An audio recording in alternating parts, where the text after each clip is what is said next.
Good morning. How are you? This is Marianne Grant, Life in Harmony podcast.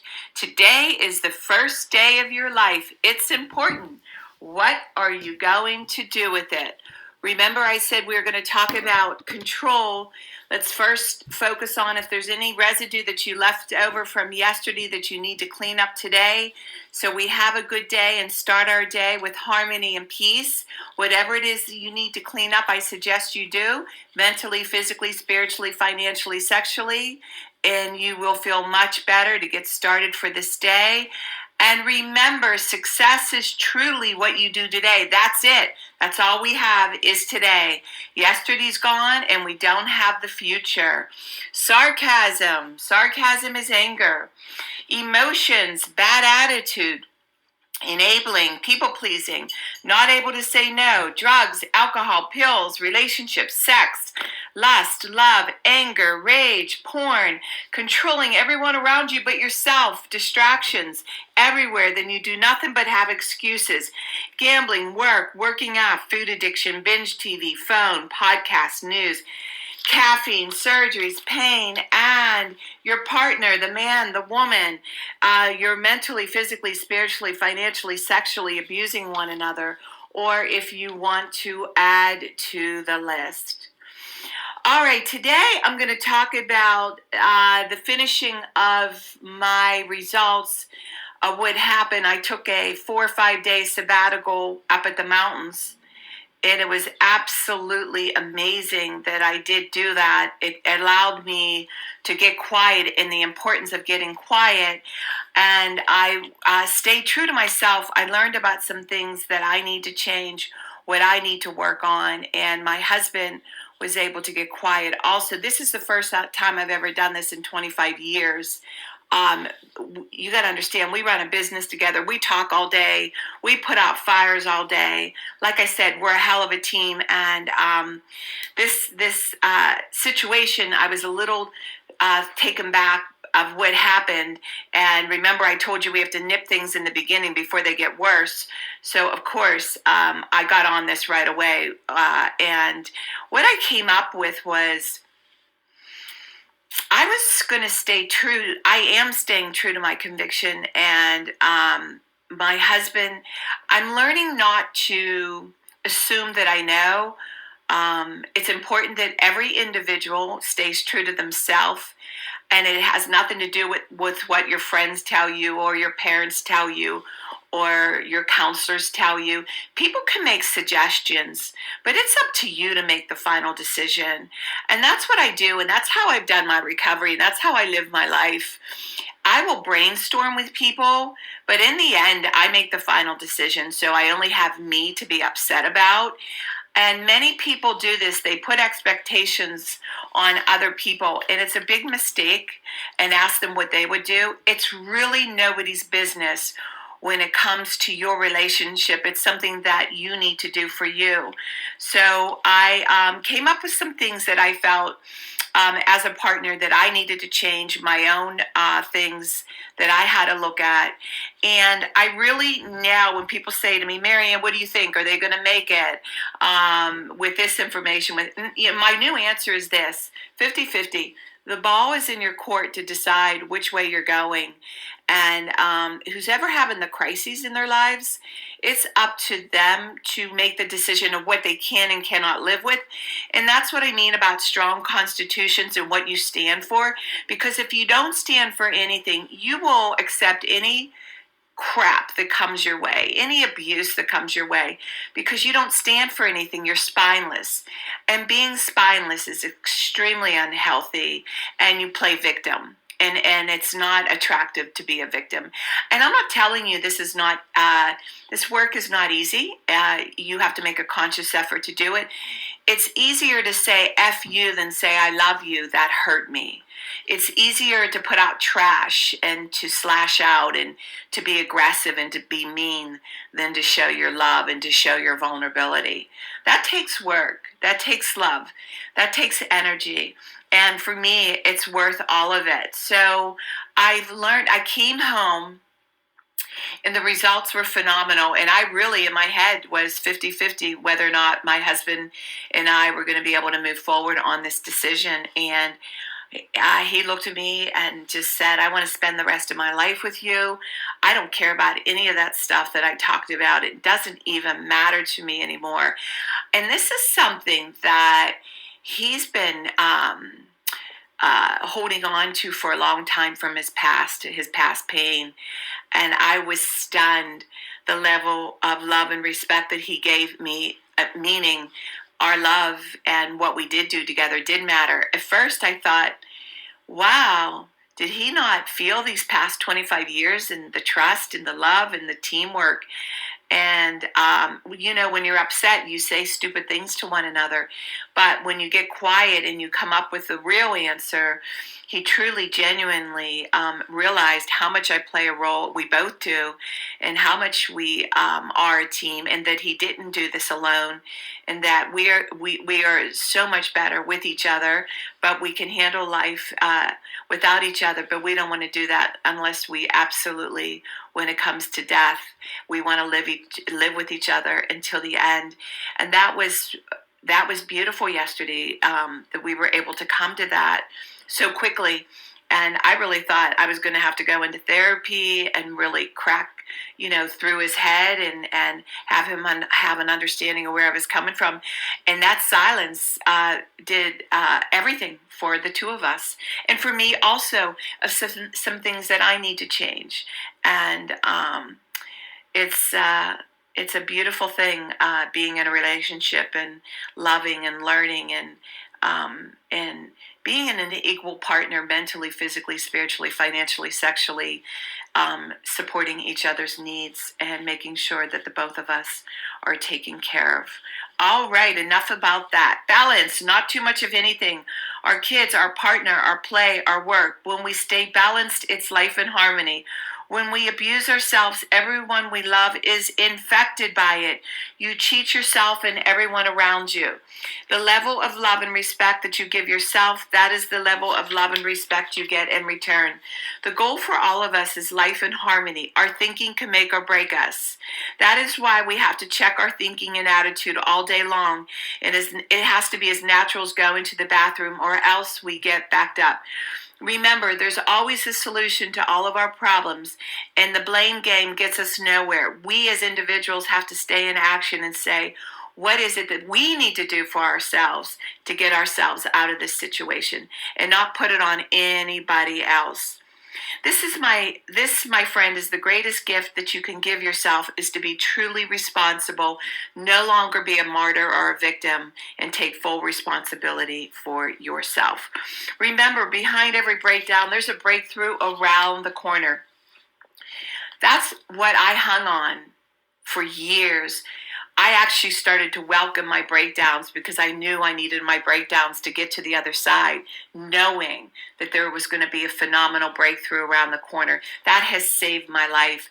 I don't look at breakdowns anymore as bad or negative. They're much needed in order to grow in a relationship. And if you're not growing, you're staying stagnant, and there's a part of the two of you dying inside. And it's important to keep moving forward, keep breaking through the wall, and keep being true to yourselves. People say, I want to help be a part of taking care of the world. Well, here's the good news. If you truly take care of yourself all day and be a living example, that is taking care of the world. We all have gifts. We all have work to do. That is the true meaning of taking care of the world. Doing your part with no exceptions. The answers lie inside of you. Your words mean absolutely nothing. Your actions say everything. Life is a program of action. Doing nothing, you get nothing. You stay in action, you just keep on rocking, and you just keep on getting better, and you keep on being true to yourself. That is taking care of the world. Okay, I'm going to read a beautiful saying on spirituality from Michael Singer. Spirituality begins when you decide you will never stop trying. Spirituality is the commitment to go beyond no matter what it takes. It's an infinite journey based upon going beyond yourself every minute of every day for the rest of your life. If you're truly going beyond, you're always at your limits. You're never back in the comfort zone. A spiritual being feels as though they're always against the edge and they're constantly being pushed through it. One should view their spiritual work as learning to live life without stress, problems, fear, or melodrama. This path of using life to evolve, spirituality is truly the highest path. Trust the process. The prerequisite to true freedom is to decide that you do not want to suffer anymore. You must decide that you want to enjoy your life and that there's no reason for stress, inner pain, or fear. It is a decision from your head to your heart. Okay, now I'm going to read a part in my book. Page 15, page 14. Okay. Page 14, second paragraph. Let me get a drink.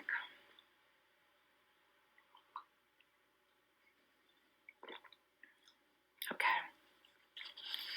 I spent half my marriage trying to control and change my husband. These efforts were tiring and provided no results. Finally, I realized that I was the one who needed to change. I needed to get on with my life. It wasn't until I realized this truth that things began happening. My situation changed for the better. The transformation did not happen overnight. There was plenty of pain and anger before I reached that point. It was the first time in my life I experienced true joy. My life was so wrapped up in everyone else, I wasn't able to see what was happening. I would give and give and give and yet continue to feel empty and inadequate. I was cheating everyone around me because I wasn't able to say no. I made many mistakes judging my husband and whoever else was in my way. I realized I was very critical and oftentimes acted inappropriately. I was very confused. My responses were a result of not having direction or the understanding of how to deal with stressful situations. At this time, I was using sugar and carbohydrates as my crutch. I had already let go of the drugs and the alcohol. Because it was food and not drugs or alcohol, it was easy to suppress the truth. I needed help. Food became a pacifier, a way to cover up the pain and fill in the missing gap. It wasn't until my compulsive eating began to control my life that I came to grips with reality. The pain was so bad, I admitted myself into a rehab institute. I needed a safe place to get quiet and heal. Wow, this was a time in my life where when Joe was away the first year, and I was getting up at 4 a.m, doing 5 o'clock trainings, going back and forth to prison, working out, going to meetings 7 days a week, going to counseling, did service in the prisons, you name it. I was involved. And raising my kids, doing homework, doing stuff in school. And one day, I was working with my sponsor and I just cracked and I just started crying and crying and crying. And I couldn't stop. The pain was so huge.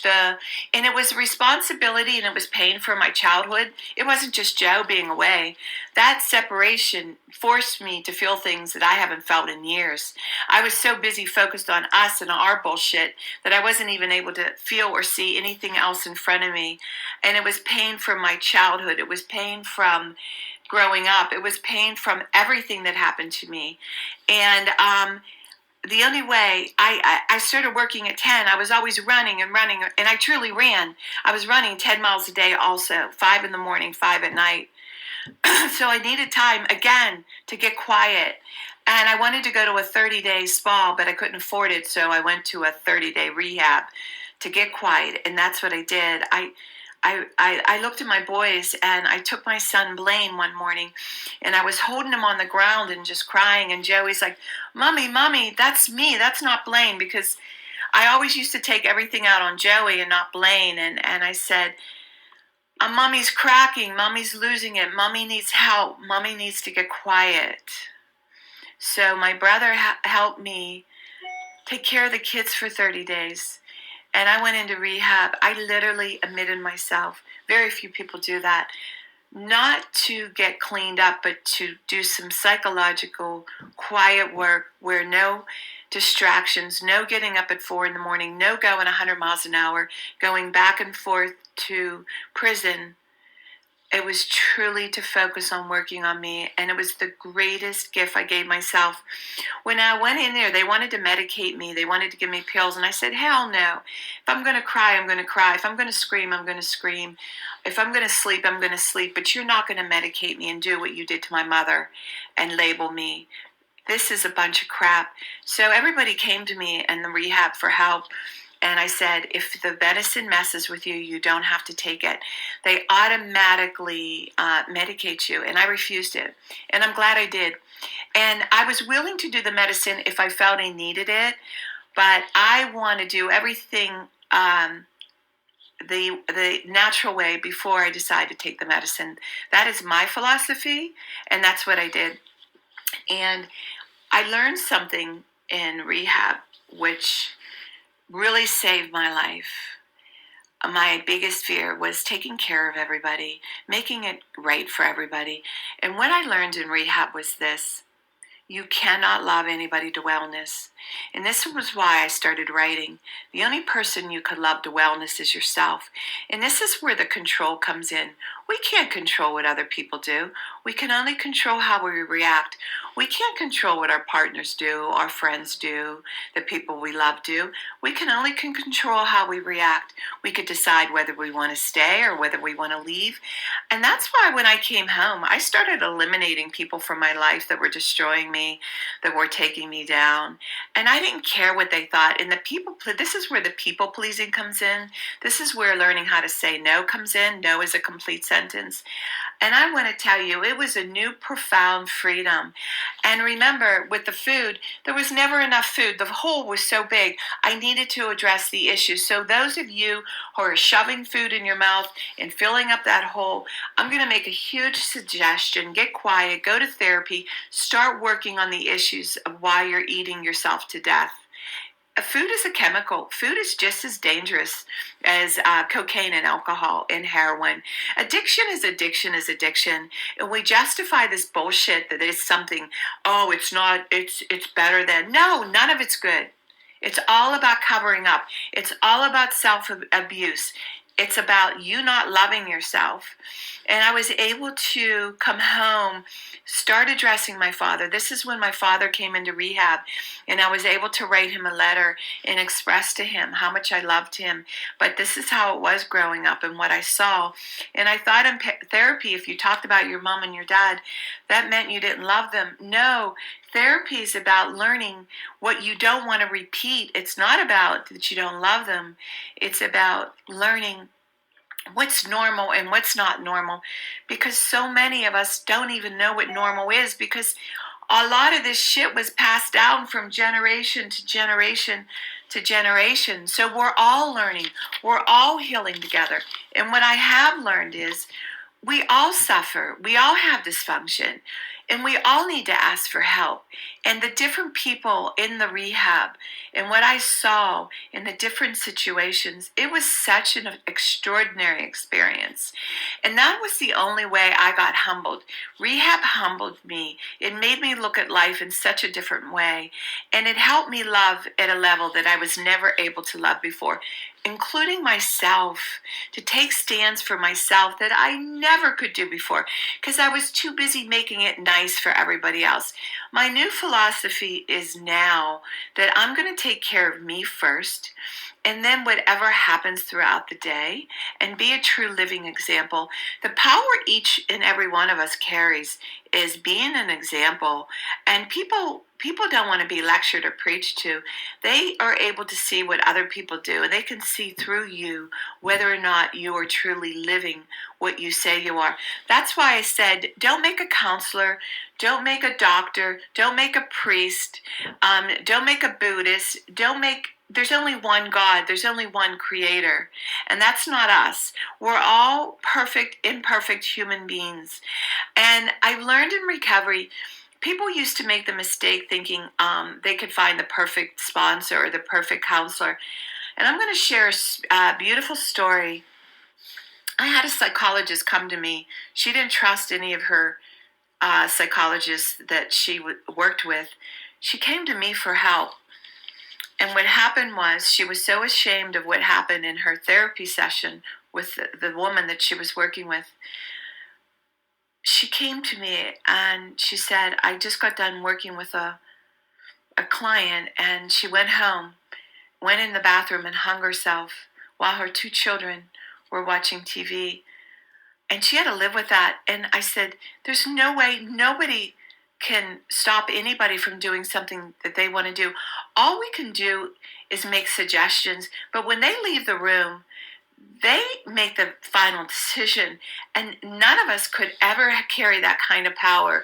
And when I sponsor people and people say, well, they're doing this, that's whatever people do after you're done working with them. That is not our job to babysit anybody. We don't carry that kind of power. And what happened to me with my ex-husband, somebody said to me, oh, you didn't love him enough. And then that same thing happened to them a year later. And I go, oh, you didn't love your partner enough. None of us can love anybody to wellness. This is a lie. This is a bunch of crap. This is an illusion to think that somebody's going to save you. We can make suggestions. I can make suggestions to you on this podcast, but what you do when you get done listening is up to you. That is not my job to decide what you're going to do for the day. That is your job. And this is an illusion people carry in recovery, carry with counselors, carry with doctors. You need to question everybody. You need to see their actions. You need to see if they're truly living the life they say they're living, and question everything and do your homework. Stop playing victim. Stop blaming and do all the right things. And there's a lot of power in taking responsibility for yourself, because in the end, you will have nobody to blame. All right. Now I'm going to read the checkoff list in the back of my book.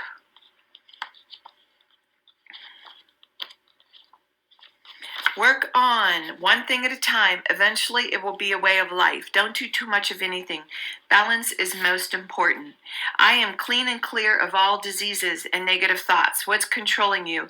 I accept today where I am powerless. I have control where I have choices. I will reach out for help and use my tools today. I accept today and understand the only person I can change or regulate is myself. I will take time to hug and kiss the loved ones around me. I will show my partner today how much he or she is appreciated, needed, and loved. I will speak up for myself today. Be true to ourselves. The answers lie in each and every one of us. We need to be a priority to ourselves. The rest will follow. Everything we do is a practice and a discipline to master what we want. I will take charge of my life today and realize I am in charge of all my decisions. I will know when it's time to bow out and let go and trust the process. I will set realistic goals for myself. I will get 7 to 8 hours of sleep tonight. I will set healthy boundaries around myself today. I will not allow anyone to speak to me with disrespect. I will make a conscious effort to eat healthy meals. I will take my vitamins, food supplements today. I will drink 6 to 8 glasses of water today. I will be good to myself today. Whoever can see through all fear will always be safe. I will talk with someone I trust and respect and be honest with them. Accountability is key. Cannot do it alone. I will trust and reach out to my higher power today. I will say thank you for everything that happens to me, good or bad. I will not do anything to cause harm to myself or others today. I am willing to change today. I will exercise today. I will pray for the well-being of myself and others today. I will write a list of all the things I want in a partner. If I become it, I will attract it. Discipline is freedom. Do 2 things a day you don't want to do to have a successful day. Trust the process. My 2 things are always getting up early and working out. And believe me, this morning it was rough getting up early, but I'm always grateful that first 5 minutes is the hardest. We can all heal together one day at a time. It is a decision from our head to our heart. The greatest gift you can give yourself. You are worth it. If you want to email me at createyourspirit@gmail.com, you can leave your number. Remember, if you want to order some of my books and do workshops and order 10, 20, 30 books, you can. Leave a number and I will be more than happy to call you and teach you how to do the workshops. If you want to learn about my services, lifeinharmonyonline.com. You can email me, leave a number, and I'd be more than happy to talk to you about my services. I'm doing the podcast Monday through Friday in the morning.